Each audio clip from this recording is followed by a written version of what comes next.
Sua empresa está prestes a abrir o que seria o maior IPO da história. Porém, o partido de seu país, com medo de perder o poder para uma empresa, decide barrar isso. Você levaria numa boa? Bom, aconteceu isso e muito mais com Jack Ma, o maior empresário da China. E já te adianto que ele não encarou isso numa boa. Mais absurdo que isso, só se eu te disser que 7 a cada 10 pessoas que assistem meu canal ainda não é inscrito. Sua inscrição é algo que pode parecer simples, mas falo de coração que me ajuda bastante. Vamos fazer o seguinte, se já gostou do tema do vídeo, deixe sua inscrição aqui embaixo. E se ao decorrer dele você achar que não mereço, pode se desinscrever na hora. Conto com seu apoio. Há 22 anos atrás, Jack Ma levou o Alibaba para o mundo. Ele cresce até hoje em um ritmo muito rápido. Não à toa, recebe o rótulo de maior empresário da China. Essa fama vem justamente de sua empresa, que é considerada uma das maiores plataformas de e-commerce do planeta. Apesar desse rótulo mundial, mesmo morando em um país fechado como a China, esses últimos tempos foram de problemas para ele e sua empresa, junto com o governo de seu país. Em abril de 2021, o Alibaba foi multado pela China em um valor recorde de 2,8 bilhões de dólares, após uma acusação de monopólio feita pelo governo chinês. Visto que o bilionário tem participação nas maiores empresas de mídias sociais do país, já que redes como Google e Facebook são proibidas nessa região do mundo.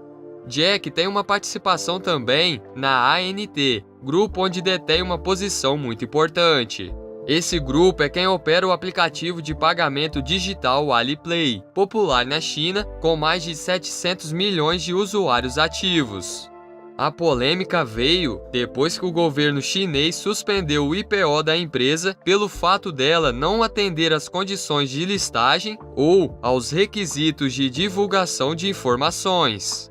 Uma coisa interessante é que não se tratava de um simples IPO, mas sim a maior abertura de capital do mundo até o momento. Depois dos incidentes, Jack Ma simplesmente desapareceu do olho do público. Foi um assunto tratado internacionalmente na época, pelo fato dele ser uma figura pública muito famosa, principalmente por conta de suas entrevistas. O fato da China tomar esses tipos de decisões foi uma notícia chocante para todos, mas não para os membros do próprio governo. Em 1995, Jack teve sua primeira interação com a internet. Ele achou muito interessante como tudo funcionava. Em uma viagem para os Estados Unidos, ele pesquisou e viu que era possível comprar e vender produtos no mundo inteiro, menos na China. Foi aí que ele veio com a ideia do Alibaba, que foi lançado com sucesso em 1999. No mesmo ano, a Tencent também entrou no mercado e as empresas cresceram juntas ao longo do tempo. Ambas se tornaram um ícone da indústria tecnológica da China, trazendo uma mudança revolucionária para o país na época.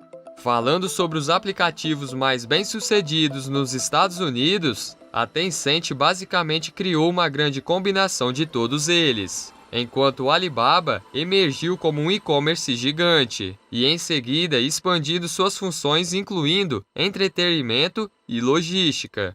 Os aplicativos introduzidos pela Tencent e Alibaba são usados por mais de 1 bilhão de pessoas. Cada uma das empresas tem uma capitalização de mercado de mais de meio trilhão de dólares. Eles financiaram bilhões desses dólares em apoio a startups chinesas de tecnologia. Na primeira década do século XXI, o governo chinês quis deixar que esse setor da internet crescesse, com a ideia dessas empresas ajudarem a crescer a economia do país. No entanto, logo essas companhias ficaram grandes o suficiente, fazendo com que o governo enxergasse isso como uma ameaça. Uma vez que as empresas tiveram poder suficiente para crescer fora do controle de seu governo, elas tomaram controle de dados de 1,4 bilhões de pessoas e podendo unir isso junto com a inteligência artificial. O Partido do Poder logo enxergou o tamanho da ameaça que isso poderia se tornar, caso deixassem essas organizações crescerem no mesmo ritmo, correndo sérios riscos de um domínio por parte da empresa. E uma delas era a própria ANT, na qual Jack Ma detém 33%. Ela estava prestes a abrir seu IPO, o que faria dela ainda maior, visto que estavam prevendo que seria a maior abertura de capital até o momento. Esse poder era algo que o governo nunca quis deixar ninguém nem chegar perto de ter. Portanto, decidiram tomar uma decisão: a de parar o IPO da ANT, que teria um valor arrecadado de aproximadamente 35 bilhões de dólares.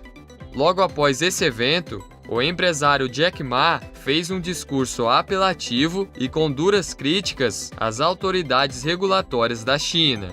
A ANT era essencial para o Alibaba, uma vez que guardava seus pagamentos online, empréstimos e seguros de gestão de ativos. Até junho de 2020, já havia sido feito pagamentos que totalizaram um valor de 17 trilhões de dólares. E em um momento que tinham em caixa uma grande parcela do dinheiro do mercado mundial, no valor de 173 bilhões de dólares, por causa de seu versátil serviço, a empresa se tornou uma verdadeira ameaça para os bancos locais. Um dia antes do IPO da empresa ser suspenso, o governo jogou fora regras restritas, chamou Jack para uma reunião e deu à empresa novas regras ainda mais restritas, ao tratar ela agora como um banco, visto todo o dinheiro que tinham em caixa e o tamanho da ameaça que isso poderia representar. E uma dessas regras é que a empresa era obrigada a disponibilizar 30% do valor para empréstimos. Jack tem uma forte influência na sociedade chinesa. Ele tem uma gigantesca propriedade ao sul do país, além de possuir participações nas maiores redes sociais, como é o caso do Weibo, que é como se fosse um Twitter chinês. Jack tem 30% da empresa, além de outras do mesmo nicho também. Isso representava um verdadeiro risco de monopólio por parte do empresário. E, sem dúvida, isso fez com que as ações para barrar ele fossem ainda mais urgentes. Logo após a suspensão do IPO da ANT, Jack Ma praticamente desapareceu. No passado, ele aparecia como uma figura pública, lutando contra as regras do país e sendo um dos principais rostos da China. Ele sempre enfatizava a forma que sua empresa apoiava a economia da China, com a criação de empregos e avanço do país. Jack Ma ficou alguns meses sumido e logo reapareceu em 20 de janeiro de 2021. O interessante é que ele estava em um tom muito mais tranquilo, trazendo em pauta assuntos sobre filantropia. Outro detalhe é que ele parecia se conformar com as exigências do governo e falou coisas interessantes ao discurso do partido, como a diminuição da pobreza no país. Fato é que o governo chinês mudou sua postura e mostrou menos tolerância com discursos contrários, que criticavam o partido do poder, algo que Jack Ma fazia com uma certa recorrência. Esse caso foi só para evidenciar o que o partido chinês pretende fazer daqui para frente, que é ficar de olho bem aberto em todas as 32 empresas de tecnologia dentro do país e em monopólios. Vale destacar que o governo não quer fazer suas empresas de tecnologia as mais fracas, mas ao mesmo tempo ele não quer que elas se tornem um risco para sua autoridade. Ao mesmo tempo, nós, brasileiros, podemos dar graças por estarmos em um país com muito menos restrições ao empreendedorismo e à internet. E unindo essas duas coisas mágicas, é possível não criar somente um negócio escalável, mas sim algo que mude sua vida para sempre. Você pode estar agora em um desses momentos que transformariam sua vida. E caso queira seguir em frente, basta acessar o primeiro link aqui embaixo. Depois, é só me agradecer. Agora, tem 2 vídeos aparecendo aqui na tela que complementam esse daqui. É só clicar em algum deles que te vejo do outro lado em alguns segundos. Por esse vídeo é isso, um grande abraço e bons negócios!